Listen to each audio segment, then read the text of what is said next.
السلام عليكم ورحمة الله تعالى وبركاته. الحمد لله رب العالمين والعاقبة للمتقين والصلاة والسلام على رسول الله صلى الله عليه وسلم. أما بعد فقد قال الله تعالى في القرآن الكريم الفرقان المجيد بعد أعوذ بالله من الشيطان الرجيم بسم الله الرحمن الرحيم ربي زدني علما صدق الله العلي العظيم. وقال نبينا رسول الله صلى الله عليه وسلم اللهم إني أعوذ بك من علم لا ينفع أو كما قال عليه الصلاة والسلام. وصدق رسوله النبي الكريم ونحن على ذلك من الشاهدين والشاكرين والحمد لله رب العالمين. கண்ணியத்துக்குரியவர்களே, ரமலான் மாதத்தினுடைய நீண்ட விடுமுறைக்கு பிறகு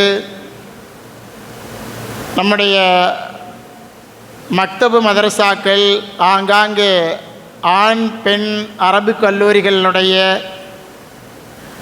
எல்லா பாடங்களும் ஆங்காங்கே துவங்கி கொண்டிருக்கக்கூடிய இந்த நேரத்தில் நாம் நம்முடைய முஸ்லீம் சமூகத்தினுடைய பிள்ளைகள் மார்க்க கல்வியை குறித்து, தீனியத்தான எதிர்காலங்கள் குறித்து நிச்சயமாக நாம் சிந்திக்க கடமைப்பட்டிருக்கிறோம். எப்படி நம் பிள்ளைகள் இந்த துன்யாவினுடைய உலக கல்வியை கற்று அந்த வருடம் முடிகின்ற பொழுது அடுத்த வருடத்திற்காக வேண்டி ஆரம்ப பள்ளி முதற்கொண்டு உயர்கல்வி வரை அடுத்து நாம் எங்கு சேர்க்கலாம், எந்தெந்த பிரிவுகளை நம்முடைய பிள்ளைகளுக்காக வேண்டி தேர்ந்தெடுக்கலாம் என்றெல்லாம் பெற்றோர்களாகிய நாம் நம்முடைய பிள்ளைகளுக்காக வேண்டி பரவலாக ஆங்காங்கே நாம் துரிதமாக செயல்பட்டு கொண்டிருப்போம். காரணம் என்ன? கல்வி கற்றால் அந்த கல்வி கற்றவர் எங்குவெல்லாம் செல்லுகிறாரோ அங்குவெல்லாம் அவருக்கு சிறப்பான எதிர்காலம் உண்டு. அதே போல் அவருக்கு உயர்வான சம்பளமும் உண்டு. அதே போல் அவருக்கு மதிப்புகள், பதவிகள் கிடைத்து கொண்டே இருக்கும் என்கின்ற ஒரு நோக்கிலே நாம் எல்லாம் நம்முடைய பிள்ளைகளை உலக கல்விக்காக வேண்டி அந்த அளவிற்கு பாடுபடுகிறோம். இது நமக்கு தேவைதான் என்றாலும் கூட ஒரு விஷயத்தை நாம் கவனத்தில் கொள்ள வேண்டும். கற்ற கல்வி என்பது தனக்கு மாத்திரம் பிரயோஜனமாக இருப்பது அது அல்லாமல் மற்றவர்களுக்கும் பிரயோஜனம் தரக்கூடியதாக இருந்தால் அது நன்றதாக இருக்கும்.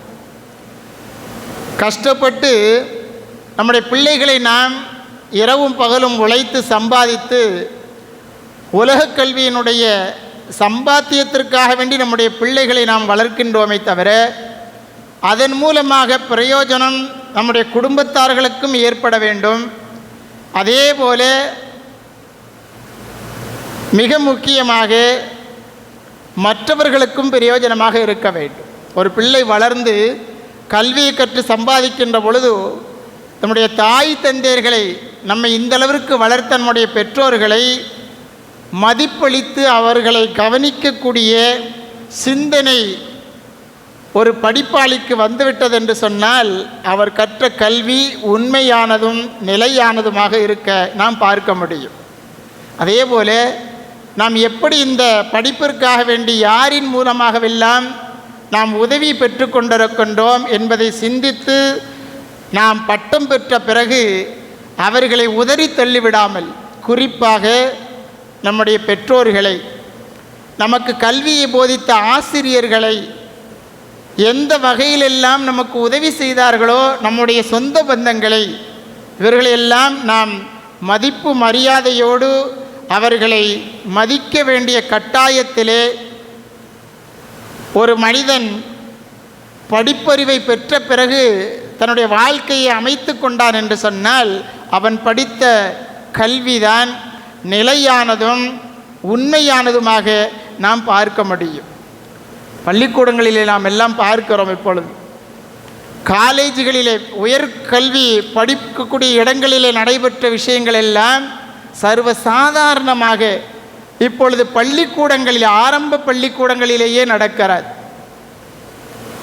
தனக்கு கற்றுக் கொடுக்கக்கூடிய ஆசிரியர்களை திட்டுவதும் அடிப்பதும்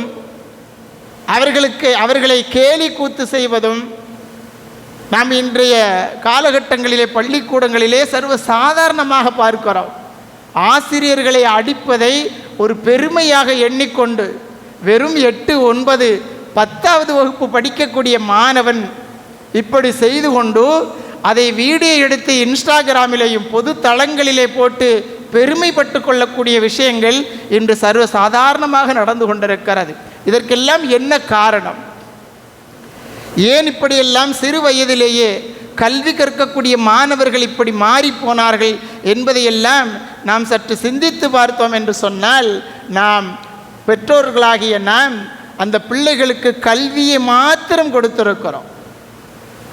என்ன கொடுக்க வேண்டும்? கல்வியோடு சேர்த்து பெற்றோர்களை மதிக்க வேண்டும், தனக்கு போதித்த ஆசிரியர்களை ஆசான்களை மதிக்க வேண்டும், அதற்காக வேண்டி உதவி செய்த நம்முடைய சொந்த பந்தங்களை, உடன் பிறந்தவர்களை, பெரியோர்களை, நம்முடைய வயதை மூத்த பெரியோர்களை, இவர்களெல்லாம் மதிக்க வேண்டும், மரியாதை கொடுக்க வேண்டும் என்று சொன்னால் அவர்களுக்கு நாம் கல்வியோடு கண்டிப்பாக கொடுக்க வேண்டிய விஷயம் ஒழுக்கம், அதப்.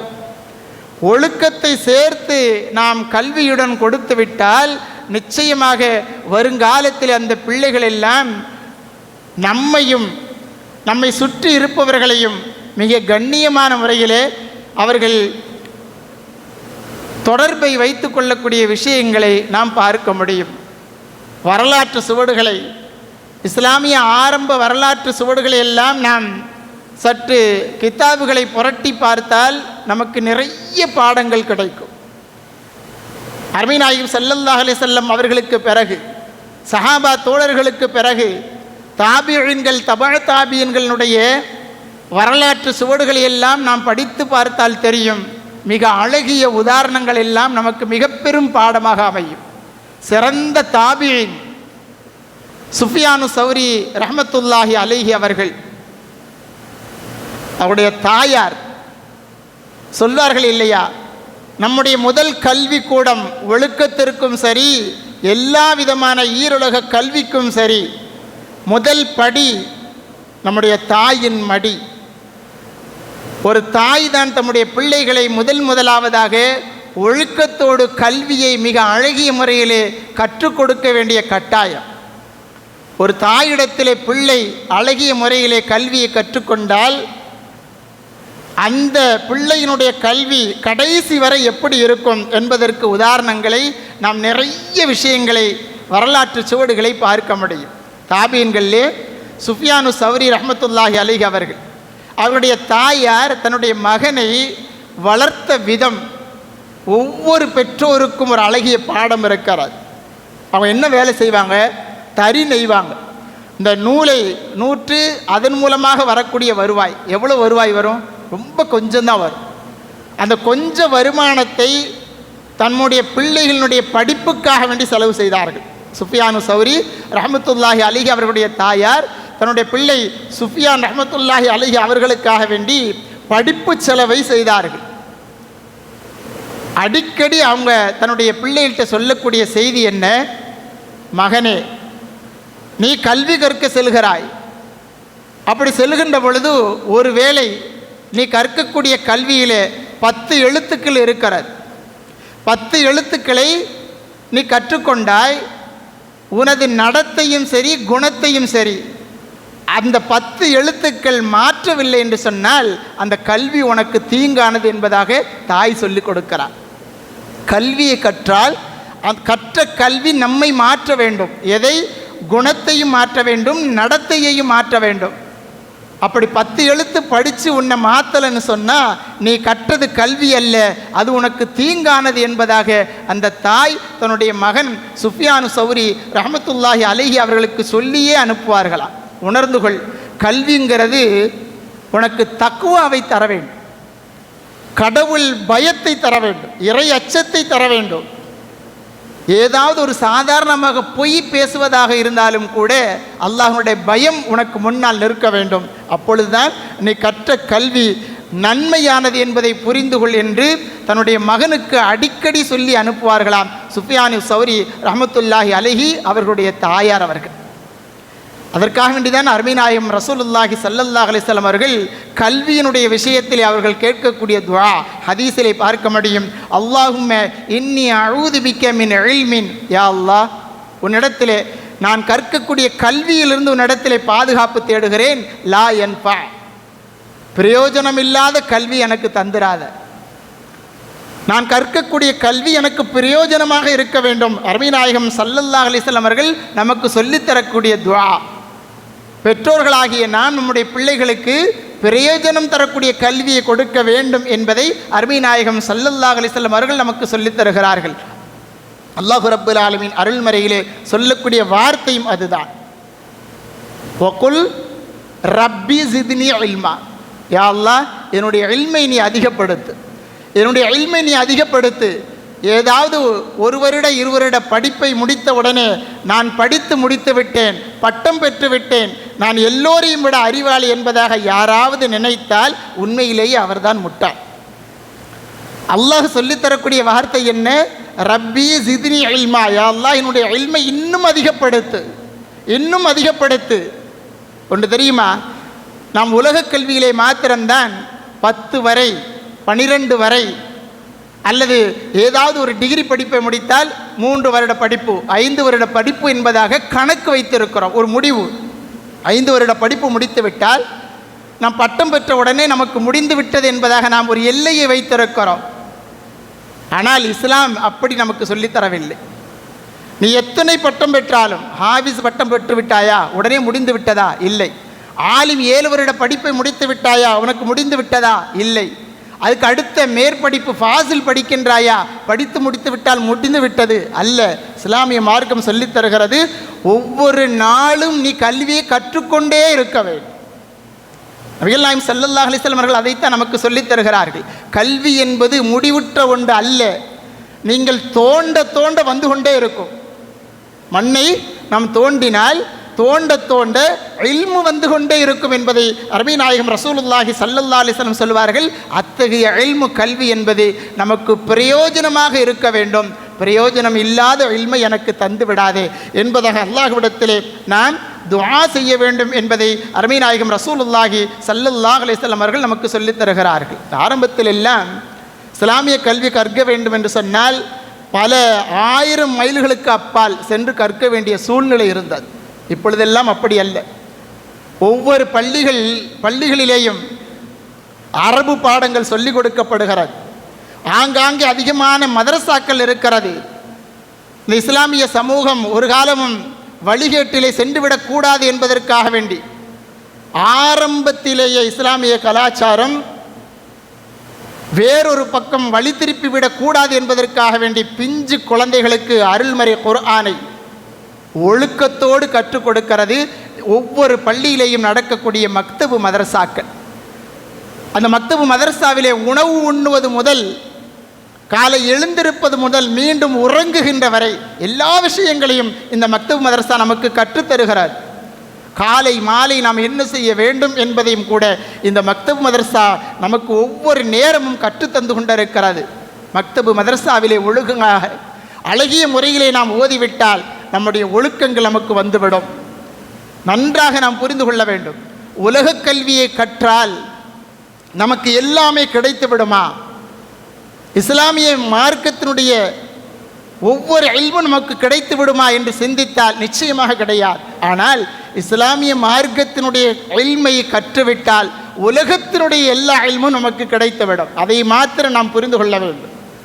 19ஆவது நூற்றாண்டிலே நாம் நினைப்பது போல ஒவ்வொரு பள்ளிதோறும் நடக்கக்கூடிய மக்தபு மதரசாக்கள் என்பது ஆரம்ப பாடசாலை, அலிப்பே சொல்லிக் கொடுக்கக்கூடிய, அவ்வல் கலிமா சொல்லிக் கொடுக்கக்கூடிய ஆரம்ப பாடசாலைகள் என்பது சாதாரணமாக நாம் நினைத்துவிட்டு தான் இன்றளவிலேயும் நம்முடைய பிள்ளைகளை அதிகாலையிலேயே உலக கல்விக்காக வேண்டி பள்ளிக்கூடத்திற்கு எழுப்பி அனுப்பக்கூடிய நாம் மதர்சாவுக்கு அனுப்புவதை சிந்திப்பதே இல்லை. பள்ளிக்கூடம், டியூஷன் அது அல்லாத ஏதாவது நேரம் கிடைத்தால் மதர்சாவுக்கு அனுப்புவோம் என்பதாக மதர்சாவுடைய நேரத்தை நாம் ஒவ்வொரு நேரமும் தள்ளி வைத்து கொண்டு நம்முடைய பிள்ளைகளை அனுப்புகின்றோம். கிடைச்சா டைம் கிடைச்சா அனுப்புவோம். உள்ள ஸ்கூலுக்கு போயிட்டு வரான், போயிட்டு வந்த உடனே டியூஷனுக்கு போகிறான், அதுக்கு இடையில எங்கே நம்ம மதர்சாவுக்கு அனுப்புறது? இல்லை சனி ஞாயிறு வந்தால், லீவு வந்தால் நான் அனுப்புகிறேன் என்பதாகவெல்லாம் மதர்சாவுடைய நேரத்தை நாம கணக்கிட்டு இஸ்லாமினுடைய இந்த தீனுடைய மார்க்கத்தை நாம் நம்முடைய பிள்ளைகளுக்கு கொடுக்காமல் இருந்து கொண்டிருக்கிறோமே. சர்வசாதாரணமான இல்மு இந்த மக்தபினுடைய இல்மு அல்ல, நாம் நினைப்பது போது அல்ல. அல்லாஹ் ரப்புல் ஆலமீன் நமக்கு இலகுவாக்கி தந்திருக்கிறார். ஒவ்வொரு தெருவிலேயும், ஒவ்வொரு இடத்திலேயும், ஒவ்வொரு பள்ளிகள் தோறும் மதரசாக்கள் நடைபெற்று கொண்டிருக்கின்றன. ஏன் நாம் மக்தப் மதரசாவை பிரயோஜனப்படுத்தாமல் விட்டுவிட்டோம் என்று சொன்னால், 19ஆவது நூற்றாண்டிலே பிரிட்டிஷ் நாடாளுமன்றத்தில் மிகப்பெரிய விவாதம் ஒன்று நடந்தது. அந்த விவாதத்தினுடைய சுருக்கம் என்னன்னு சொன்னால், இந்திய முஸ்லிம்களை நாம் எப்படி அழிப்பது, இந்திய இஸ்லாமியர்களை நாம் எப்படி அழிப்பது என்கின்ற ஒரு தலைப்பிலேயே சூழ்ச்சியை கையாளக்கூடிய ஐடியாக்கள், ஆலோசனைகள் நடைபெறுகின்ற பொழுது அந்த மீட்டிங்கில், அந்த விவாதத்தில் தலைமை தாங்கிய அன்றைய பிரிட்டிஷ் பிரதமராக இருந்தவர் கிளாட்சன் என்பவர். அவன் சொன்ன செய்தி என்ன தெரியுமா? வரலாறு இன்றும் பதிவு செய்து நமக்கு அழகிய பாடத்தை தந்து கொண்டுதான் இருக்கிறது, நாம் தான் படிக்க மறந்துவிட்டோம். அவன் சொல்லுகிறான், திருக்குர்ஆனுடைய பிரதியை எடுத்து இப்படி காண்பிக்கிறான். அருள்முறை குர்ஆனுடைய வார்த்தைகளை, வசனங்களை எடுத்து காண்பிக்கின்றான். காண்பித்து சொல்லுகிறான், இந்த வேதம் இருக்கிறதே, இது இஸ்லாமினுடைய கையிலே இருக்கின்ற வரை அவர்களை ஒன்றுமே செய்ய முடியாது. பிரிட்டிஷ் அந்த பிரதமராக இருந்த அந்த கிளாட்சன் என்பவன் அந்த விவாதத்திலேயே சொல்லுகிறான், அருள்முறை குர்ஆனை எடுத்து காண்பித்து, இது இஸ்லாமுடைய கையில் இருக்கின்ற வரை இஸ்லாமியர்களை ஒன்றுமே செய்ய முடியாது, முதலிலே இதை ஒழிக்க வேண்டும் என்பதாக அந்த விவாதத்திலே சொல்லுகிறார். அதனுடைய விளைவு என்ன தெரியுமா? 19ஆவது நூற்றாண்டிலேயே அப்பொழுதே சுமார் 1 அல்ல 2 அல்ல 3 லட்சம் அருள்முறை குர்ஆனுடைய பிரதிகள் எரிக்கப்பட்டன. அது மாத்திரமல்ல, அருள்முறை குர்ஆனை மனனம் செய்திருந்த 14,000 ஆலிம்கள் அன்றைய தினத்திலே கொல்லப்பட்டார்கள். ஏன்?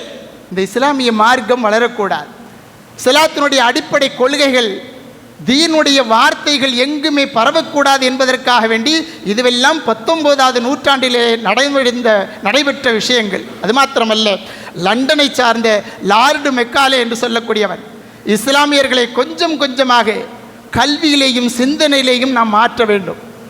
பிறப்பது இஸ்லாமியனாக இருக்கட்டும், பெயர் இஸ்லாமியனாக இருக்கட்டும், ஆனால் அவனுடைய ஒவ்வொரு அசைவுகளும், அவனுடைய சமூகத்தினுடைய ஒவ்வொரு செயல்பாடுகளும் நம்முடைய ஆங்கிலேயர்களுடைய இதில் இருக்க வேண்டும் என்பதாக அன்றே அவர்கள் கணித்தவர்கள்.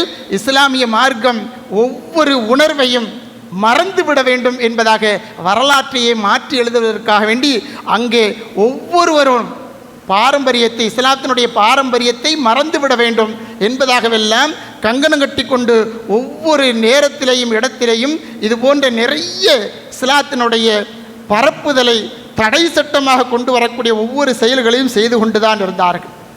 அதனுடைய விளைவு என்ன? முக்கியமாக மதரசாக்கள் எங்கேயுமே இருக்கக்கூடாது. மதரசாவிலே சொல்லிக் கொடுக்கக்கூடிய அரபை, தீனை, மார்க்கத்தை பரப்பக்கூடிய, சொல்லிக் கொடுக்கக்கூடிய ஆலிம்கள் எங்குமே இருக்கக்கூடாது.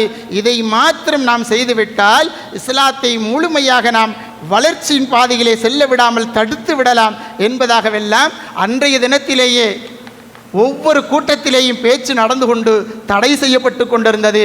ஆனால் அல்லாஹ் ரப்புல் ஆலமீன் இஸ்லாமிய மார்க்கத்தை கொஞ்சம் கொஞ்சமாக அதிகமாக்கி கொண்டே தான் சென்றிருக்கிறான். அத்தகைய அந்த இல்ம் மக்தபு மதரசாவிலே ஆரம்பமாக இருந்து கொண்டிருக்கிறார். நாம் நினைப்பது போல் அல்ல. இஸ்லாமிய மார்க்கத்தை முழுமையான வகையிலே அழகிய முறையிலே கற்றுக்கொண்டு விட்டால் அருமைநாயகம் ரசூலுல்லாஹி ஸல்லல்லாஹு அலைஹி வஸல்லம் அவர்கள் சொல்வார்கள், நாம் மௌத்தாகிவிட்டால் எல்லாமே நம்மோடு முடிந்துவிடும், இந்த துன்யாவோடு முடிந்துவிடும். ஆனால் 3 விஷயங்கள் மாத்திரம் நம்முடைய மௌத்துக்கு பிறகும் நம்மை தொடர்ந்து வரும் என்பதாக அருமை நாயகம் ஸல்லல்லாஹு அலைஹி வஸல்லம் சொன்ன விஷயத்திலே பிரயோஜனமான கல்வியை சொன்னார்கள். பிரயோஜனமான கல்வி ஒரு இடத்தில் இருந்து விட்டால் அது மௌத்துக்கு பிறகும் அவருக்கு நன்மையை தரும் என்பதை அருமை நாயகம் ரசூலுல்லாஹி ஸல்லல்லாஹு அலைஹி வஸல்லம் அவர்கள் சொன்னார்கள். நாளை மறுமையிலே ஒரு மனிதருடைய தரஜாவை அல்லாஹ் கொஞ்சம் கொஞ்சமாக உயர்த்திக்கிட்டே போவானா. எங்கே? சொர்க்கத்தில். அவன் சோனவாதி, ஆனால் அவனுடைய தரஜா கொஞ்சம் கொஞ்சமாக உயர்ந்து கொண்டே இருக்குமா. அவனுக்கே தெரியாதான். அல்லாஹ்விடத்தில் அவனே கேட்பானாம், என்னுடைய தரஜா, என்னுடைய இந்த அந்தஸ்து ஏன் உயர்ந்து கொண்டே செல்கிறது? அப்பொழுது அவனுக்கு சொல்லப்படும், உன்னுடைய பிள்ளைகள் உனக்காக வேண்டி கேட்கக்கூடிய பாவ மன்னிப்பு, நீ உன்னுடைய பிள்ளைகளை அழகிய முறையிலே கல்வி கொடுத்தாய் அல்லவா, அந்த பிரயோஜனமான கல்வியினுடைய விளைவு என்ன? உனக்காக வேண்டி உன் பிள்ளை பாவ மன்னிப்பு தேடிக்கொண்டிருக்கிறார், உனக்காக வேண்டி துஆ செய்கிறார். அவர் துஆ செய்ய செய்ய உன்னுடைய அந்தஸ்தை நான் உயர்த்தி கொண்டே இருப்பேன் என்பதாக அல்லாஹ் ரப்புல் ஆலமீன் சொல்வான் என்பதை அருமை நாயகம் ரசூலுல்லாஹி ஸல்லல்லாஹு அலைஹி வஸல்லம் அவர்கள் நமக்கு சொல்லித் தருகிறார்கள். அத்தகைய அந்த ஒழுக்கமும் அத்தகைய அந்த கல்விமானம் ஆக வேண்டும் என்று சொன்னால் நம்முடைய பிள்ளைகளை இந்த மக்தப் மதரசாவில் இருந்து நாம் துவங்க வேண்டும். நம்முடைய பிள்ளைகளை கண்டிப்பாக மார்க்க கல்வியை கண்டிப்பாக ஊட்ட வேண்டும். மார்க்க கல்வி ஒரு பிள்ளைக்கு கொடுக்கப்பட்டு விட்டால் சொர்க்கத்தினுடைய பாதைகளை அந்த பிள்ளை நமக்கு காட்டி தந்துவிடும். கண்ணியத்திற்குரியவர்களே, அருமை நாயகம் ரசூலுல்லாஹி ஸல்லல்லாஹு அலைஹி வஸல்லம் சொல்வார்கள், யார் கல்வியை தேடி இல்மை தேடி செல்கிறாரோ அவர் செல்லக்கூடிய பாதையை அல்லாஹ் ரப்பல் ஆலமீன் ஸஹலல்லாஹு லஹு பிஹி தரீகன் இலல் ஜன்னா, சொர்க்கத்திற்குரிய பாதையை அல்லாஹ் இலகுவாக்கி விடுவான் என்பதாக அருமை நாயகம் ரசூலுல்லாஹி ஸல்லல்லாஹு அலைஹி வஸல்லம் சொல்கிறார்கள். வானவர்களுடைய பாதுகாப்பை அல்லாஹ் கொடுத்து விடுவான். கடல்வாழ் உயிரினங்கள் அவருக்காக வேண்டி துஆ செய்யும். அவர் செய்தது என்ன? இஸ்லாமிய மார்க்கத்தை கற்பதற்காக வேண்டி மக்தப் மதரசாவில் இருந்து தன்னுடைய இல்மை பெற்றுக்கொள்வதற்காக வேண்டி சென்ற ஒரே காரணத்தினால் அல்லாஹ் இவ்வளவு பெரிய ஒரு தரஜாவை அல்லாஹ் கொடுக்கிறான். வானவர்கள் மலக்குமார்கள் தங்களுடைய இறகுகளை தாழ்த்தி கொடுக்கிறார்கள். நபிகள் நாயகம் ஸல்லல்லாஹு அலைஹி வஸல்லம் சொல்றான், அல்லாஹ்விடத்தில் கடல்வாழ் உயிரினங்கள் எல்லாம், நம்ம அந்த கடல்வாழ் உயிரினங்களுக்கு உணவு கொடுக்கலை, அதை நம்ம பராமரிக்கலை, எதுவுமே செய்யலை, இல்மை மாத்திரம் கற்பதற்காக வேண்டி நான் சென்றாலே கடல்வாழ் உயிரினங்கள் எல்லாம் நமக்காக வேண்டி அல்லாஹ்விடத்தில் துஆ செய்கின்றன, பாவ மன்னிப்பு தேடுகிறது என்பதாக அருமை நாயகம் ரசூலுல்லாஹி ஸல்லல்லாஹு அலைஹி வஸல்லம் அவர்கள் நமக்கு சொல்லித் தருகிறார்கள். நாம் நினைக்கலாம் நம்முடைய பிள்ளைகள் எல்லாம் நமக்கு செல்வங்கள், அழகுக்காக வேண்டி அல்லாஹ் கொடுத்திருக்கிறார், நம்மளுக்கு பிள்ளை பேற்றை அல்லாஹ் கொடுத்து செல்வங்களாக கொடுத்திருக்கிறான் என்பதாக நாம் நினைக்கலாம். ஆனால் நம்முடைய பிள்ளைகள் எல்லாம் அமானிதங்கள், அல்லாஹ்வினால் நமக்கு ஒப்படைக்கப்பட்ட அமானிதங்கள். அதை அழகிய முறையிலே நாம் கையாள வேண்டும். அப்படி கையாளாமல் விட்டுவிட்டால் அந்த பிள்ளைகளுக்காக வேண்டி மறுமையிலே அல்லாஹ்விடத்திலே நாம் பதில் சொல்ல வேண்டியது இருக்கும். அல்லாஹ் கேட்பார், உங்களுக்கு ஆண் பிள்ளைகளை நான் கொடுத்தேன், பெண் பிள்ளைகளை கொடுத்தேன், அதை எப்படி வளர்த்தீர்கள்? அல்லாஹ்விடத்திலே நாம் மறுமையிலே கேள்வி கேட்கப்படுவோம். அருமை நாயகம் ரசூலுல்லாஹி ஸல்லல்லாஹு அலைஹி வஸல்லம் சொல்வார்கள், உங்களுடைய ஒவ்வொரு பிள்ளைகளுக்கும் நீங்கள் பொறுப்பாளிகள், கேள்வி கேட்கப்படுவீர்கள் என்பதாக அருமை நாயகம் ரசூலுல்லாஹி ஸல்லல்லாஹு அலைஹி வஸல்லம் அவர்கள் நமக்கு சொல்லித் தருகிறார்கள். இமாம் அஹ்மது இப்னு ஹம்பல் ரஹ்மத்துல்லாஹி அலைஹி அவர்கள் அவங்க சின்ன பிள்ளையாக இருக்கும் பொழுதே அவங்களுடைய பாப்பா மௌத்தாயிட்டாங்க. அவங்களுடைய உம்மா மாத்திரம்தான், தாய் தான் அவர்களை வளர்த்து வந்தார்கள். அவங்க என்ன செய்வாங்கன்னு சொன்னால், சுபுவுக்கு காலையிலேயே அவங்கள எழுப்பி விட்ருவாங்க, சுபுவுக்கு முன்னாலே எழுப்பி விட்ருவாங்களாம். எழுப்பிவிட்டு பிள்ளைக்கு குளிருமேன்னு சொல்லி வெந்நீரை வைத்து ஒலி செய்யும்படி தன்னுடைய பிள்ளைக்கு தயார் செய்து கொடுப்பார்கள். பாங்கு சொன்ன உடனே பள்ளிவாசலுக்கு கூட்டு வருவாங்களாம். கூட்டு வந்து பள்ளிவாசலுக்குள்ளே அனுப்பிட்டு பிள்ளை தொழுதுட்டு வர்ற வரைக்கும் அவங்களுடைய தாய் வெளியே உட்கார்ந்துருப்பாங்களாம். தொழுது முடிச்சுட்டு வந்த உடனே மறுபடி பிள்ளையை கூப்பிட்டுக்கிட்டு வீட்டுக்கு போவாங்களாம். யார்? இமாம் அஹ்மது பின் ஹம்பல் ரஹ்மத்துல்லாஹி அலைஹி அவர்கள். வளமையாகவே என்னுடைய தாயார் அப்படி வைத்திருந்தார்கள். நான் இந்த அளவுக்கு இல்மிலே உயர்ந்து இருக்க காரணம் என்னுடைய தாய் என்பதாக இமாம் அஹ்மது பின் ஹம்பல் ரஹ்மத்துல்லாஹி அலைஹி அவர்கள் சொல்லுகிறார்கள். கண்ணியத்திற்குரியவர்களே, மாவீரர் கான்ஸ்டாண்டினோபிள் என்று சொல்லக்கூடிய பரிசை பெற்ற மாவீரர் முஹம்மது அல் ஃபாத்திஹ் அவர் சிறுவராக இருந்த பொழுது அவருடைய தாய் அதிகாலையிலேயே கூட்டு போவாங்களாம், கடற்கரைக்கு கூட்டு போவாங்களாம். கூட்டு போய் கடற்கரையில் இருந்து தூரமாக கையை காமிப்பாங்களாம். அங்கே இருக்கக்கூடிய அந்த நகரத்தினுடைய பெரும் பெரும் கோட்டைகள் அதை காமிச்சு சொல்லுவாங்களாம், மகனே அந்த நகரை ஒரு சிறந்த படைத்தளபதி வெல்வான் என்பதாக நபிகள் நாயகம் ரசூலுல்லாஹி ஸல்லல்லாஹு அலைஹி வஸல்லம் அவர்கள் சொல்லியிருக்கின்றார்கள் என்பதாக சொல்லிட்டு அந்த தாய் உங்களை பார்த்து சொல்லுவாங்களாம், அந்த தளபதி நீயாகத்தான் வர வேண்டும் என்பதாக. ஒரு தாய் தன்னுடைய பிள்ளையை எப்படி செலுத்துகிறாளோ அந்த வழியிலே தான் அந்த பிள்ளை செல்லும் என்பதற்கு ஒரு அழகிய உதாரணம். அவருடைய மனதில் அந்த லட்சியத்தை விதைத்த காரணத்தினால் கடைசி வரை அவர்கள் மார்க்க இல்மிலே உயர்ந்தவர்களாக மாவீரன் படைத்தளபதியாக அவர்கள் ஆனார்கள் என்பதாக இன்றும் வரலாறு சொல்லி கொண்டுதான் இருக்கிறார். ஹிஷாம் இப்னு அம்மார் ரஹ்மத்துல்லாஹி அலைஹி அவர்கள் அதே போல் அவங்களுடைய வீட்டை விற்று 20 தினார் அவங்களுக்கு கொடுத்தாங்களாம். இல்மை எப்படியெல்லாம் அந்த காலத்தில் பெற்றுக்கொள்ள வேண்டிய கடினம் இருந்தது என்பதை பாருங்கள். இப்போ ரொம்ப லேசாக இருக்குது. பள்ளிவாசல் தோறும் அழைப்பு விடுத்து கொண்டே இருக்கின்றார்கள், உங்கள் பிள்ளைகளை மதரசாவுக்கு அனுப்புங்க, உங்களுடைய பிள்ளைகளை மதரசாவுக்கு அனுப்புங்கள், ஆண் பிள்ளைகளை பெண் பிள்ளைகளை அனுப்புங்கள், ஒழுக்கத்தை கற்றுக் கொடுக்கிறோம், தீன் மார்க்கத்தை கற்றுக் கொடுக்கிறோம், அல்லாஹ் ரசூலுடைய வார்த்தைகளை கற்றுக் கொடுக்கிறோம் என்பதாக இந்த உலகம் மாத்திரமல்ல மறுமையினுடைய இல்மை நாங்கள் கொடுக்கிறோம். அதற்கு நீங்கள் எந்த ஊதியமும் கொடுக்க வேண்டாம், அதுக்கு நீங்கள் எந்த பணமும் கொடுக்க வேண்டாம். துன்யாவினுடைய கல்விக்கு நீங்கள் கொடுக்கக்கூடிய பணம் அது உங்களோடு இருக்கட்டும், மார்க்க கல்விக்காக வேண்டி நீங்கள் அனுப்பி வையுங்கள், இலவசமாக நாங்கள் கற்றுத்தருகிறோம் என்பதாக ஒவ்வொரு பள்ளிகள் மதர்சாக்கள் தோறும் அழைப்பு விடுக்கப்பட்டு கொண்டே இருக்கிறார். ஆனால் ஆரம்பத்தில் இந்த இல்மு கிடைப்பதற்கு எவ்வளவு கஷ்டம் தெரியுமா? ஹிஷாம் இப்னு அம்மார் ரஹ்மத்துல்லாஹி அலைஹி அவர்கள் அவங்களுடைய வீட்டை விற்று இவங்களை படிப்ப வைக்கிறதுக்காக 20 தீனார்கள் கொடுத்து ஹஜ்ஜுக்கு அனுப்பி வச்சாங்களாம். இங்கே ஹஜ்ஜுக்கு போயிட்டு அப்படியே மதீனாவுக்கு போய் அங்கே கல்வியை மாத்திரம் கற்றுவிட்டு வா. அவங்களுடைய தந்தையார் அனுப்பி வச்சுட்டாங்க. இவங்க போயிட்டாங்க. போய் மதீனாவினுடைய இமாம் மாலிக் ரஹ்மத்துல்லாஹி அலைஹி அவங்கள்ட்ட கல்வியை கற்றுக்கிறக்காண்டி போகிறாங்க.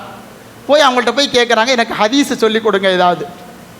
அப்போ இவங்க சொன்னாங்க, நீயே எடுத்து படி அப்படிங்கிறாங்க. அப்போ இல்லை நீங்கள் சொல்லித்தாங்க எனக்கு. மறுபடியும் கேட்குறாங்க. மறுபடியும் ஹிஷாம் ரஹ்மத்துல்லாஹி அலைஹி கேட்குறாங்க. 2-3 தடவை கேட்ட பிறகும் அவங்க என்ன செஞ்சாங்க, இமாம் மாலிக் ரஹ்மத்துல்லாஹி நீயே படின்னு சொல்லிட்டாங்க. கடைசியில் 2-3 தடவை சொல்லி பார்த்துட்டாங்க, இவர் படிக்கிற மாதிரி இல்லை. உடனே என்ன செஞ்சாங்க, இமாம் மாலிக் ரஹ்மத்துல்லாஹி அவங்க வேலையாளர்கள் இருப்பாங்கள்ல அவங்கள கூப்பிட்டு இந்த ஹிஷாமை கூப்பிட்டு போய் ஒரு 15 அடி அடித்து கூட்டுவான்னு சொல்லிட்டாங்க. அப்போ ஹிஷாமை வேகமாக தரன்னு இழுத்துட்டு போய் அவர் சொன்ன மாதிரி இமாம் மாலிக் ரஹ்மத்துல்லாஹி சொன்ன மாதிரியே ஹிஷாம் ரஹ்மத்துல்லாஹி அலைஹி 15 அடி அவங்க வாங்கிக்கிறாங்க. 15 அடியை வாங்கிட்டு திரும்ப வர்றாங்க. இமாம் மாலிக் ரஹ்மத்துல்லாஹி வர்றாங்க. வந்துட்டு சொல்கிறாங்க, நான் எந்த தப்பும் பண்ணலை, ஆனால் என்னை 15 அடி நீங்கள் அடிக்க சொல்லிட்டீங்க, நான் அடியை வாங்கிட்டேன். எதற்காக வேண்டி அடித்தீர்கள்? எந்த காரணமும் எந்த தவறும் செய்யாத என்ன ஏன் அடித்தீர்கள்? நீங்கள் பதில் சொல்லி ஆகணும்னு யார்கிட்ட கேட்குறாங்க? இமாம் மாலிக் ரஹ்மத்துல்லாஹிட்ட ஹிஷாம் அவர்கள் கேட்குறாங்க, ஏன் என்ன அடிச்சிங்க? அப்போ மாலிக் ரஹ்மத்துல்லாஹி சாதாரணமாக சொன்னாங்க, அப்படியா, சரிப்பா, உன்னை தெரியாமல் அடிக்க சொல்லிட்டேன், அதுக்கு ஏதாவது கஃபாரா இருந்தால் சொல்லு, இல்லை அதுக்கு ஏதாவது பரிகாரம் இருந்தால் சொல்லு. அப்போ தான் ஹிஷாம் ரஹ்மத்துல்லாஹி அலைஹி சொன்னாங்க, இமாம் மாலிக் ரஹ்மத்துல்லாஹி அவங்கள பார்த்து சொன்னாங்க, ஆசிரியர்களே, இமாம் மாலிக் ரஹ்மத்துல்லாஹி அலைஹி அவர்களே, எனக்கு 15 அடி நான் வாங்கிட்டேன் இல்லையா, எனக்கு 15 ஹதீஸை கற்றுக் கொடுங்கன்னு சொன்னாங்களாம். உடனே அந்த பரிகாரத்தை ஏற்றுக்கொண்டு இமாம் மாலிக் ரஹ்மத்துல்லாஹி 15 ஹதீஸை கற்றுக் கொடுத்துட்டாங்க. கொடுத்த பிறகு ஹிஷாம் ரஹ்மத்துல்லாஹி அலைஹி போகலை, உட்காந்துக்கிட்டாங்க. அதுக்கப்புறம் சொல்கிறாங்களா, இமாம் மாலிக் ரஹ்மத்துல்லாஹி அலைஹி அவங்கள பார்த்து, நான் உங்களிடமிருந்து 15 அடிக்கு 15 ஹதீஸை நான் கற்றுக்கொண்டேன், இன்னும் எனக்கு நிறைய அடி கொடுங்க, அதற்கு பிறகு எனக்கு நிறைய ஹதீஸ்களை கற்றுத்தாருங்கள், நான் இல்மை முழுமையாக கற்றுக்கொள்ள வேண்டும் என்பதாக ஹிஷாம் இப்னு அம்மார் ரஹ்மத்துல்லாஹி அலைஹி அவர்கள் இல்முக்காக வேண்டிய அடி வாங்கவும் தயாராக இருந்தார்கள் என்று சொன்னால், இப்பொழுதெல்லாம் அவ்வளவு கஷ்டம்லாம் இல்லை. பள்ளிவாசலுக்கு நேரத்தோடு காலையில் வந்தால் போதும், ஒரு அரை மணி நேரம் 1 மணி நேரம் அதிகபட்சமாக பிள்ளைகள் இல்மை பெற்றுக்கொண்டால் அவர்களை நீங்கள் பள்ளிக்கு அழைத்து வாருங்கள். நாளை மறுமையில் அல்லாஹ் ரப்புல் ஆலமீனுக்கு முன்னால் உங்களை சொர்க்கத்திற்கு அவர்கள் அழைத்து செல்வார்கள் என்பதை மாத்திரம் நீங்கள் சிந்தனையிலே கொள்ளுங்கள். கண்ணியத்திற்குரியவர்களே, இப்படி இவ்வளவு இலகுவான கல்வி கல்வியினுடைய வழியை பெற்றிருந்தும் கூட நாம் இன்னும் அந்த இல்மை கற்றுக்கொள்ளாமல் தூரமாகி கொண்டே இருக்கிறோம், கொஞ்சம் கொஞ்சமாக தூரமாகி கொண்டே இருக்கிறோம். மாலிக் ரஹ்மத்துல்லாஹி அலைஹி இப்போ சொன்னோம் இல்லையா, அந்த மாலிக் ரஹ்மத்துல்லாஹி அலைஹி அவருடைய தாயார் அவங்க கல்வி கேட்கும்பொழுது என்ன செஞ்சாங்களா, அவங்களுக்காக வேண்டி தலப்பா கட்டி அழகிய முறையில் அவங்களுக்கு தலப்பா கட்டி என்ன செய்வாங்களாம், நல்ல ஆடை அணிந்து மகனே, அவங்களுடைய ஆசிரியர் ரபியா ரஹ்மத்துல்லாஹி அலைஹி அவங்கள்ட்ட கொண்டு போய் விடுவாங்களாம். விடும்போது சொல்லுவாங்களாம், மகனே உன்னை நான் உன்னுடைய உஸ்தாத் ரபியா ரஹ்மத்துல்லாஹி அலைஹிட்ட போய் விடுறேன், நீ கல்வி கற்பதற்கு முன்னால் அவர்களிடமிருந்து ஒழுக்கத்தையும் கண்ணியத்தையும் முதல்ல கற்றுக்கொள். நம் பிள்ளைக்கு தன்னுடைய தாயார் சொல்லக்கூடிய செய்தி. ரபியா ரஹ்மத்துல்லாஹி அலைஹி உன்னுடைய ஆசிரியர், அவர் இல்மை உனக்கு கற்றுக் கொடுப்பதற்கு முன்னால் மாலிக் ரஹ்மத்துல்லாஹி அலைஹி அவர்களை பார்த்து அவருடைய தாயார் சொல்லுகிறார்கள், முதலிலே அவர்களிடமிருந்து ஒழுக்கத்தை கற்றுக்கொள், கண்ணியத்தை கற்றுக்கொள், அதற்கு பிறகு அவர்களிடமிருந்து நீ இல்மை கற்றுவா என்பதாக அவருடைய தாயார் சொல்லி அனுப்பினார்கள் என்று சொன்னால், இன்றும் இமாம் மாலிக் ரஹ்மத்துல்லாஹி அலைஹி அவர்கள் ஒரு மதுஹபினுடைய அழகிய வழியை கற்றுக் கொடுத்த தலைவர்களில் ஒருவராக இருக்கின்றார்கள் என்று சொன்னால், அவருடைய தாயார் செய்த ஒரே செயல்தான். கண்ணியத்திற்குரியவர்களே, இப்படி பெற்றோர்களாகிய நாம் நம்முடைய பிள்ளைகளை இவ்வுலக கல்விக்கு கொடுக்கக்கூடிய மதிப்பும் மரியாதையும் கொஞ்சமாவது மறுமையினுடைய இல்முக்காக வேண்டி நாம் கொடுக்க வேண்டும்.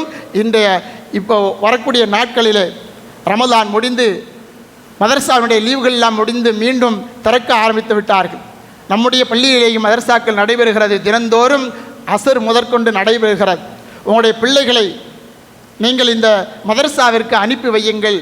இன்ஷா அல்லாஹ் நாளை மறுமையிலே உங்களை அவர்கள் சொர்க்கத்திற்கு அழைத்து செல்வார்கள் என்பதை நான் உறுதியாக சொல்லிக்கொள்கிறேன். அருள்மறை குர்ஆனை அழகிய முறையிலே கற்கக்கூடிய சூழ்நிலையிலே உங்களுடைய பிள்ளைகளுக்கு நீங்கள் ஏற்படுத்தி கொடுங்கள். அல்லாஹ் ரப்பல் ஆலமீன் உலகெங்கிலேயும் இருக்கக்கூடிய இஸ்லாமியர்களுடைய பிள்ளைகளை இந்த மார்க்கத்தினுடைய இல்மை முழுமையாக கற்கக்கூடியவர்களாக மாத்திரம் ஆகிவிட்டால் எந்த எதிரிக்கும் சரி, ஷைத்தான் முதற்கொண்டு, நம்முடைய நஃப்ஸினுடைய எதிரியான ஷைத்தான் முதற்கொண்டு, நம்முடைய இஸ்லாமிய எதிரியாக இருக்கக்கூடிய யாராக இருந்தாலும் சரி, அவர்களை எதிர்கொள்ளக்கூடிய ஈமானையும் இஸ்லாத்தையும் கொடுக்கக்கூடிய கடமை பெற்றோர்களாகிய நமக்கு இருக்கிறது என்பதை மாத்திரம் நாம் இன்றைய சிந்தனையாக எடுத்துக்கொள்வோம். அல்லாஹ் ரப்பல் ஆலமீன் இந்த இஸ்லாமிய மார்க்கத்தினுடைய ஒவ்வொரு இல்மையும் கற்றுக்கொண்டு ஒழுக்கத்தையும் இஸ்ஸத்தையும் கற்றுக்கொண்டு ஈருலகிலேயும் வெற்றி பெற்ற கூட்டத்தார்களில் நாமும் நம்முடைய பிள்ளைகளையும் அல்லாஹ் ரப்பல் ஆலமீன் ஆக்கி நல்லருள் பாலிப்பானாக.